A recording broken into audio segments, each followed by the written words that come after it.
E agora, não com surpresa, mas eu fiquei até aliviado, porque a fala que foi colocada na mesa e a situação que nos preocupa é o pós-Chaves. Qual seria, né, a questão da Venezuela pós-Chaves? E até porque para mim foi surpresa ontem, pela televisão ontem à noite, eu vi uma entrevista dele e eu pensei assim, pô, tá parecendo uma despedida, né? E falando que inclusive nas próximas eleições de 30 dias poderia votar no vice dele. Então a gente ficou preocupado, até porque algumas alternativas que se tem na América Latina foram construídas a sangue, né? Eu não digo que foi revolução não, mas foi sofrimento de uma maioria da população que sempre foi esmagada historicamente, né? Seja lá, né, de 1500 pela Espanha, Portugal, pela Holanda, etc, etc. Mas o que eu queria pedir a mesa para ressaltar, que eu acho que vocês estão vivendo muito mais histórico dentro da Venezuela, é a questão interna da Venezuela, né? Na semana passada, não por coincidência, mas eu estive fiquei conhecendo aqui em Belo Horizonte um moço que ele é casado com a filha do vice-presidente. Agora me pergunta se é do vice-presidente atual ou que vai entrar, né? Inclusive estamos discutindo até um canal de televisão aqui já tem concessão e nós vamos mudar, né? E está sendo criado a partir de hoje, a gente vai passar não só a ter uma compreensão mais clara sobre tudo que acontece na América Latina, tem acontecido, como nós vamos poder também unir forças e nesses processos, esse aguçamento da conjuntura, porque de fato vai ser necessária a solidariedade da classe trabalhadora. Tem a discussão, de uma forma geral, e é uma questão que eu acho que poderia e deveria ser aprofundado um pouco mais, que está relacionado às eleições, principalmente a eleição do dia 16 agora, que é vai ser uma eleição decisiva, tão decisiva quanto foi a eleição Chaves, uma eleição vitoriosa para Chaves, já que a gente tem exemplos históricos, como na Alemanha, 19, de que não foi a melhor opção. Claro que a gente não vai pegar o modelo alemão aqui e vai aplicar na realidade da Venezuela agora, mas a gente tem que tirar as lições históricas e conhecer os limites e as possibilidades. Perdendo essas eleições é uma hipótese que a gente tem que considerar. A gente não quer, mas a gente tem que considerar. E vencendo, qual é o limite da institucionalidade na luta de classes por uma proposta revolucionária?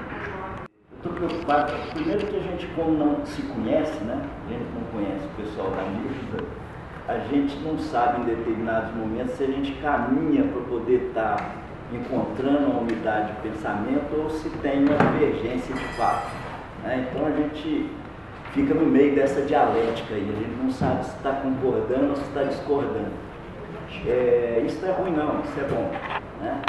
Eu acho que me preocupou, e aí eu quero, antes de mais nada, saudar o surgimento da Casa da América Latina aqui em Minas Gerais, entendeu? Eu acho que a gente tem que, inclusive, arregaçar as mangas e procurar construir da melhor forma possível, né, esse congraçamento da Casa da América Latina, principalmente porque nós estamos entrando numa crise do capitalismo violenta, onde a luta de classe, entendeu, tem que se expressar de forma efetiva por parte da classe trabalhadora.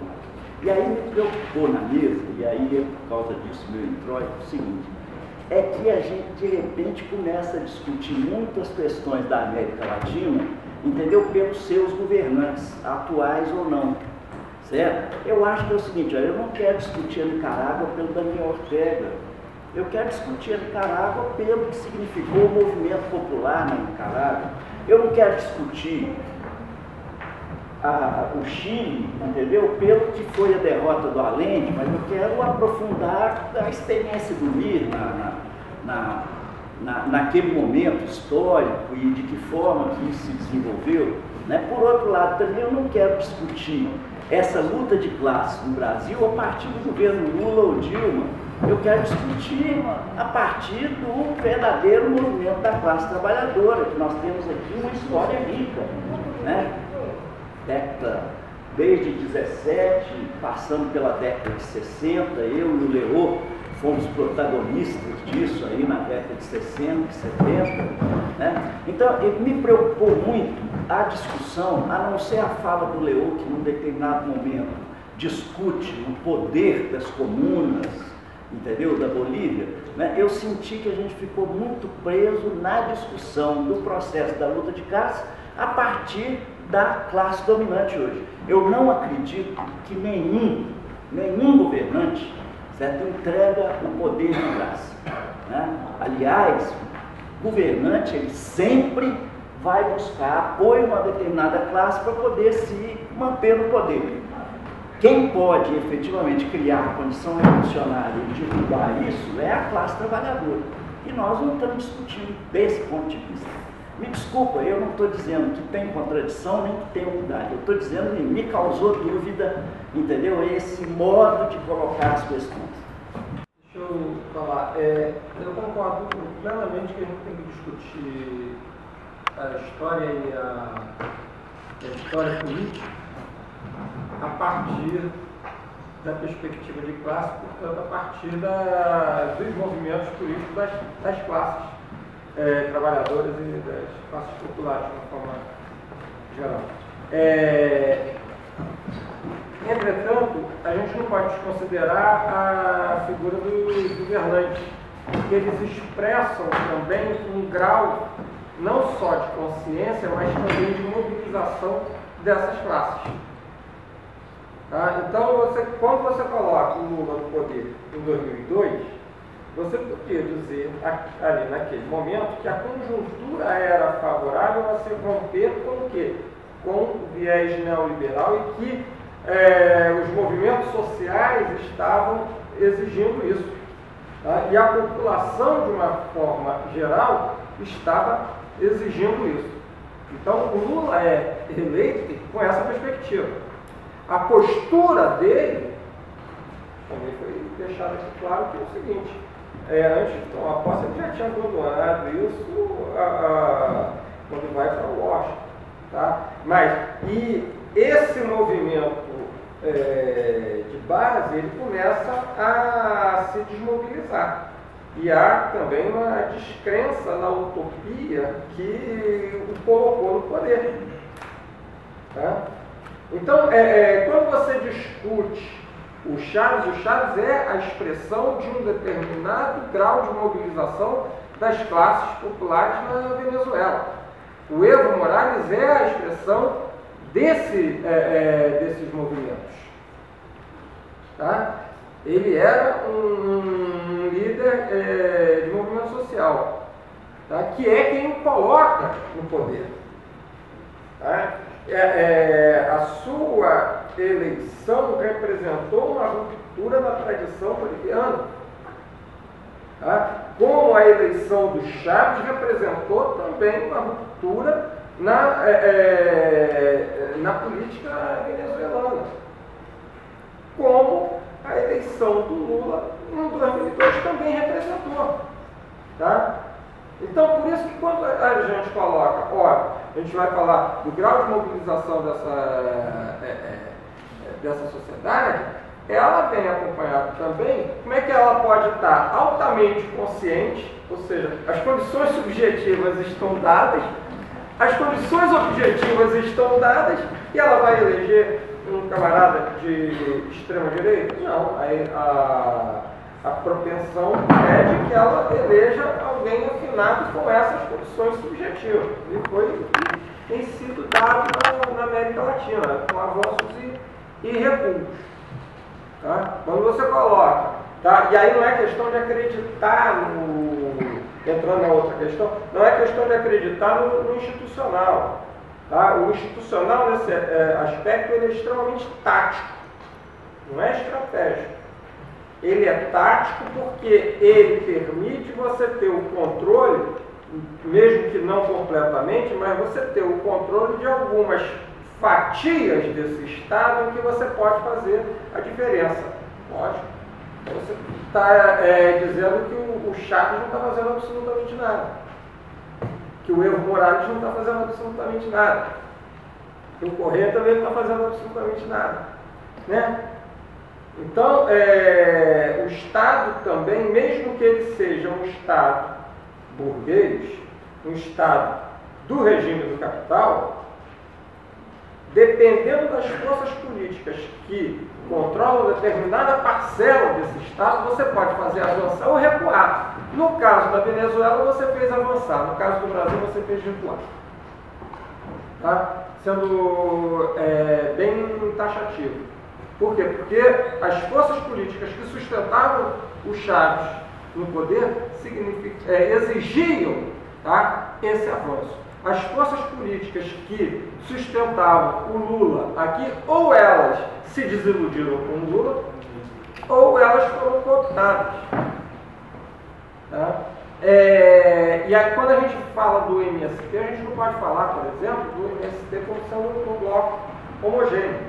O MST como movimento social, ele é heterogêneo. Então você tem forças políticas dentro do MST que querem a reforma agrária de caráter socialista.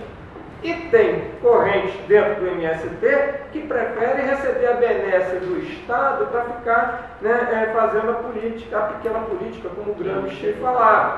Tá? Então, essas discussões elas têm de ser postas, porque não vai ser a liderança carismática que vai fazer o processo revolucionário, tá? Mas sim essas forças políticas que vão alçar alguém ao poder. Agora, sem a ilusão de que essas instituições, ela por si só vão se modificar, não. A instituição é a instituição.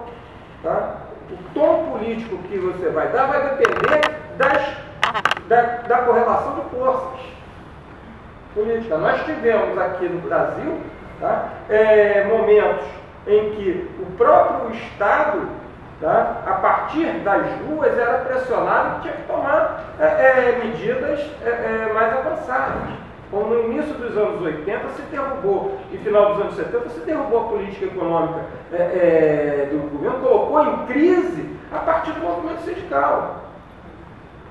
Tá? Entendendo que o movimento sindical faz parte da ordem, e no Brasil é parte do Estado, não é sociedade civil. Então, essas discussões elas não são